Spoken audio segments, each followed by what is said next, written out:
Hola a todos. En esta clase, la primera clase de Inglés 2, me voy a referir a el tema estrategias de lectura. ¿Qué son las estrategias de lectura?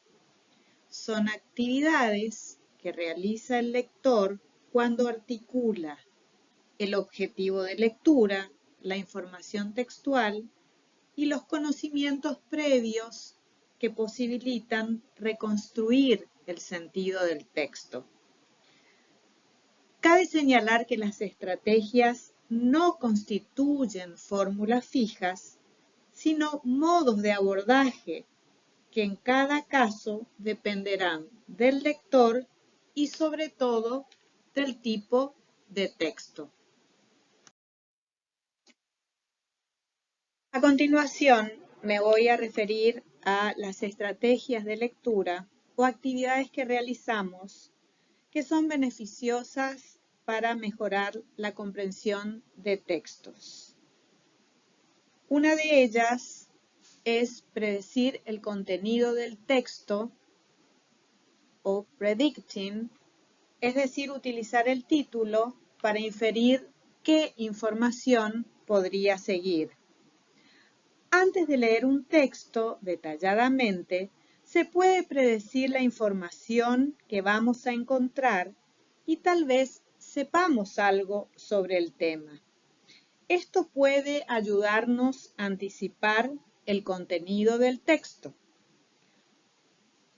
Otra estrategia es hacer una lectura rápida, también llamada skimming.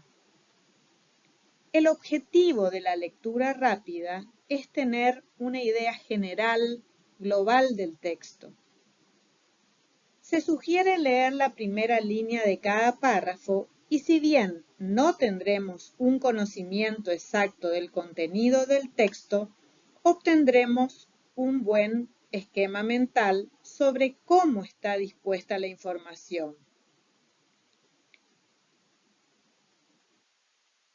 Escanear el texto para encontrar información específica o scanning. La búsqueda de información específica se pone en práctica cuando se conoce la información que se está buscando. Se debe empezar por la parte superior del texto y rápidamente ir línea por línea. Esto sucede, por ejemplo, cuando buscamos palabras específicas o frases y siempre debemos recordar mantener el propósito de la lectura del texto y leer por el significado, es decir, concentrados en la construcción del significado. Leer en detalle o detail reading. Esta estrategia permite distinguir entre las ideas principales y secundarias. Entender la relación entre las partes del texto y también la relación con nuestro conocimiento previo. Cada párrafo contiene una idea principal. Es importante también tener en mente que debemos tolerar la ambigüedad en un texto, al menos temporalmente.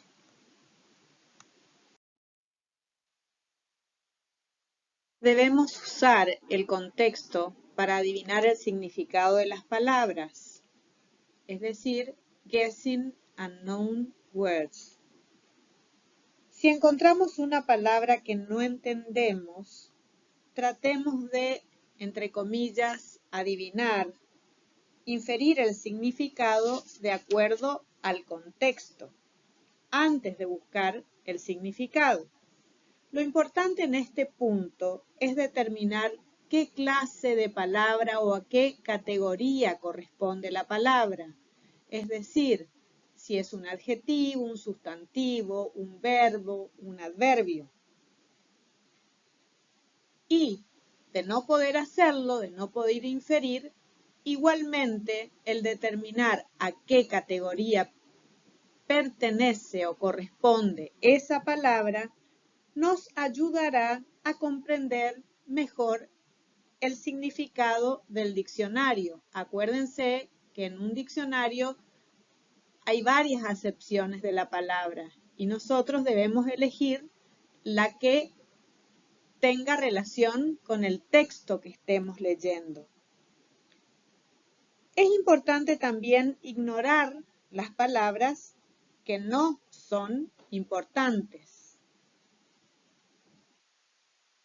La siguiente estrategia se relaciona con comprender las ideas principales, Understanding Main Ideas, y que consiste en identificar cuáles son las ideas principales. Les doy a continuación otras sugerencias. Continuar la lectura incluso cuando no se entienda, al menos por un tiempo. Nada es automático, ¿no? Realizar conexiones con la información que ya conocemos, es decir, activar nuestro conocimiento previo.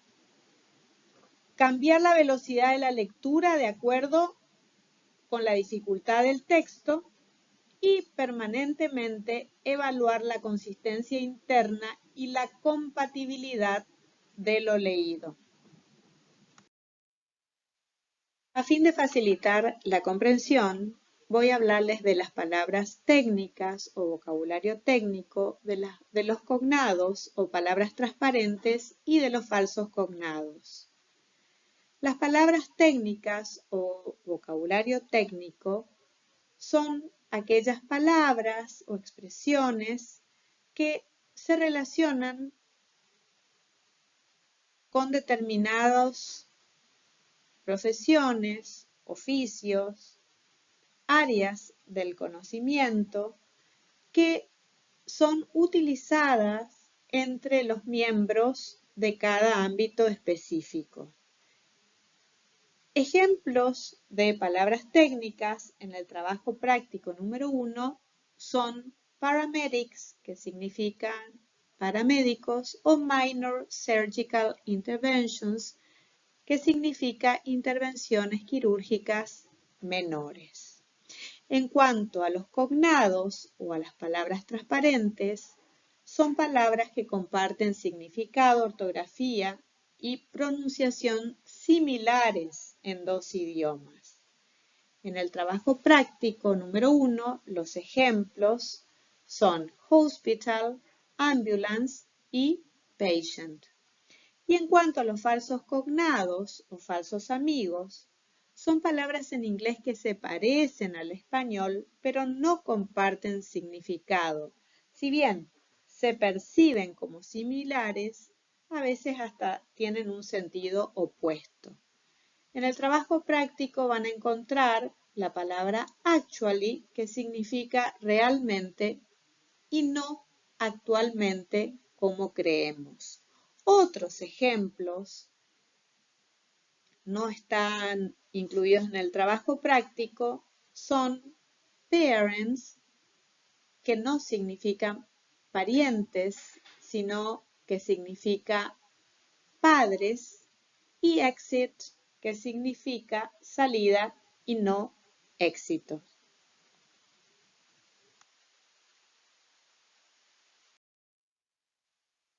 En el primer trabajo práctico van a encontrar un texto titulado The Importance of EMTs and Paramedics. Seguramente van a utilizar las estrategias a las cuales me referí previamente y por ser esta la primera vez paso a explicarles detalladamente lo que tienen que hacer. En los ejercicios 1, 2, 3, 4 y 5 deben seleccionar el significado correcto de las palabras de acuerdo al contexto, tal como les expliqué anteriormente. En el ejercicio 6, unir las siglas, con los significados correspondientes. En el 7, elegir las palabras del cuadro que correspondan a cada una de las definiciones dadas. Y en el ejercicio 8, seleccionar la respuesta correcta, es decir, verdadera o falsa. Si tienen algún inconveniente, hay un foro de consultas, pueden escribir y les vamos a responder. Y no se olviden que este trabajo práctico debe ser entregado antes de las 12 del mediodía del próximo martes. Muchas gracias por su atención y espero que tengan muchos éxitos.